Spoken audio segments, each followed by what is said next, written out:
all the country behind us.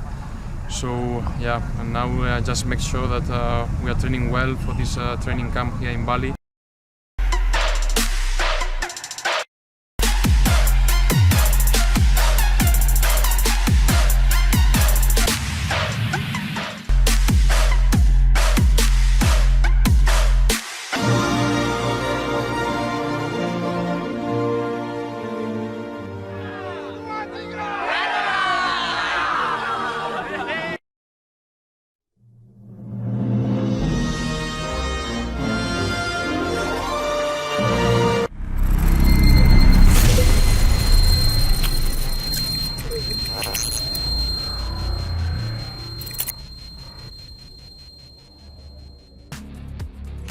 Jordi amat yakin timnas Indonesia bisa juara Piala AFF 2022, ini alasannya. Pemain bertahan timnas Indonesia, Jordi Amat, optimistis skuadnya mampu menjuarai Piala AFF 2022. Menurut dia, perpaduan kualitas pemain muda dan pemain senior membuat tim asuhan Sintayong memiliki banyak pilihan pemain untuk mengarungi kompetisi yang ketat seperti Piala AFF. Jika Indonesia juara Piala AFF, gelar itu akan menjadi gelar pertama tim berjuluk Garuda di turnamen tersebut. Kami bisa memenangkan turnamen itu. Kami mempunyai pemain yang sangat kuat, juga staf dan pelatih, kata Jordi, diunggah di laman PSSI, Sabtu, tanggal 3 Desember tahun 2022. Pemain berdarah Spanyol tersebut juga menilai bahwa para pemain timnas Indonesia mempunyai hasrat besar dan kekompakan untuk meraih prestasi tertinggi. Saya berpikir sangat positif, kami akan melakukan yang terbaik bersama-sama, kata Jordi menambahkan. Jordi Amat menjadi salah satu pemain yang mengikuti pemusatan latihan timnas Indonesia untuk persiapan Piala AFF 2022 yang digelar di Bali mulai tanggal 28 November. Jordi, bersama rekannya Sandy Walsh, merupakan pemain baru mendapatkan status warga negara Indonesia pada tanggal 17 November lalu. Sandy dan Jordi berhak memperkuat timnas Indonesia setelah FIFA menerima perpindahan federasi negara asal mereka ke PSSI. Saya sangat senang, akhirnya proses perpindahan federasi tersebut telah selesai. Saya bisa bermain untuk timnas Indonesia, jadi saya sangat bergairah dan bahagia, tutur dia. Piala AFF 2022 akan digelar pada tanggal 20 Desember tahun 2022 sampai 16 Januari tahun 2023. Di turnamen itu, timnas Indonesia berada dalam grup A bersama juara bertahan Thailand, Filipina, Kamboja dan Brunei Darussalam. Timnas Indonesia akan berhadapan dengan Kamboja pada laga perdananya pada grup A di Stadion Utama Gelora Bung Karno, Jakarta pada tanggal 23 Desember tahun 2022. 3 hari kemudian, Indonesia bertandang ke markas Brunei Darussalam dan bakal menjamu Thailand pada tanggal 29 Desember. Pada laga terakhir, Indonesia akan menjajal kekuatan Filipina di Manila pada tanggal 2 Januari tahun 2023.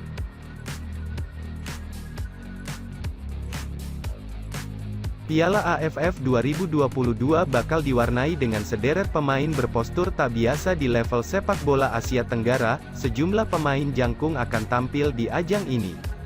Postur tinggi pemain ASEAN sebenarnya tidak lebih dari 180 cm, meskipun beberapa di antaranya memiliki tinggi lebih dari itu.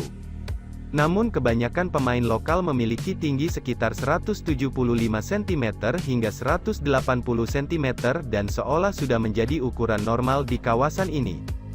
Timnas Indonesia memiliki beberapa pemain dengan tinggi di atas rata-rata, seperti Fahrudin Arianto dengan tingginya mencapai 185 cm.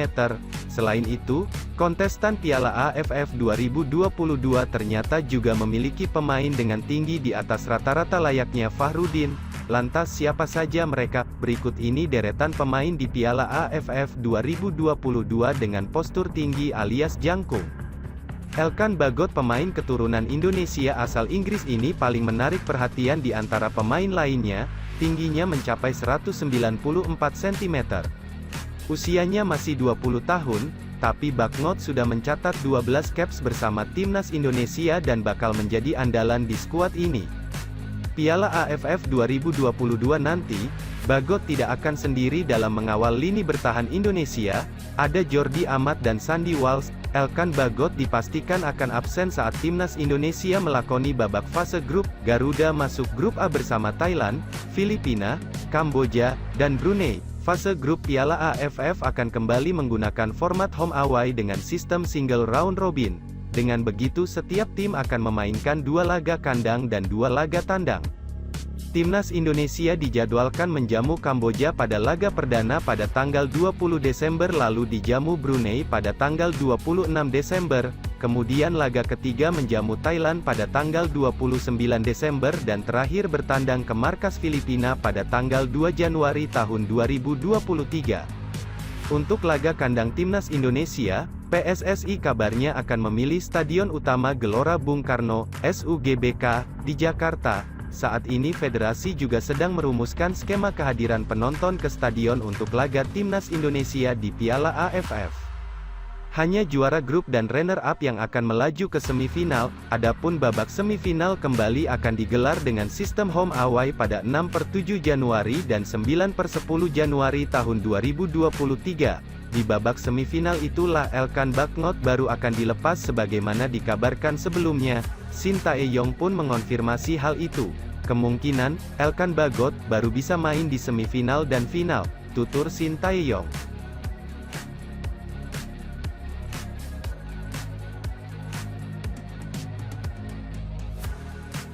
Elkan Bagnot mungkin tidak bisa membela timnas Indonesia pada laga fase grup Piala AFF 2022. Sebab, Gillingham FC sebagai klub yang menaungi Elkan Bagnot belum memberikan izin untuk bergabung dengan skuad Garuda. Pelatih timnas Indonesia, Shin Tae-yong pasrah jika Elkan Bagnot tidak bisa bermain untuk timnya sepanjang grup Piala AFF 2022. Apalagi, Piala AFF sejauh ini belum masuk dalam agenda resmi FIFA dan klub tak wajib melepas pemain ke tim nasional. Shin Tae-yong sudah tahu bahwa Gillingham FC baru bersedia mengirimkan Elkan Bagnot andai timnas Indonesia lolos ke babak semifinal Piala AFF 2022. Beberapa waktu lalu, Shin Tae-yong sempat datang ke Inggris untuk mengunjungi Elkan Bagnot dan menemui manajemen Gillingham FC. Yuk simak pernyataan lengkap Shin Tae-yong di bawah ini ya Bolaneters. Arsitek asal Korea Selatan itu berusaha untuk melobi Gillingham FC agar mau merelakan Elkan Bagnot ke timnas Indonesia sejak awal Piala AFF 2022. Namun, Shin Tae-yong gagal mencapai kata sepakat dengan Gillingham FC. Saya sempat ke Inggris dan bertemu dengan Elkan Bagnot, memang ada perjanjian dengan klubnya, ujar Shin Tae-yong. Jadi, Elkan Bagnot belum mendapatkan izin untuk bermain dengan timnas Indonesia di babak penyisihan, kemungkinan baru bisa di semifinal dan final, jelasnya. Gillingham FC memang nihil libur pada periode Piala AFF 2022 yang akan digelar pada tanggal 20 Desember tahun 2022 hingga tanggal 16 Januari tahun 2023.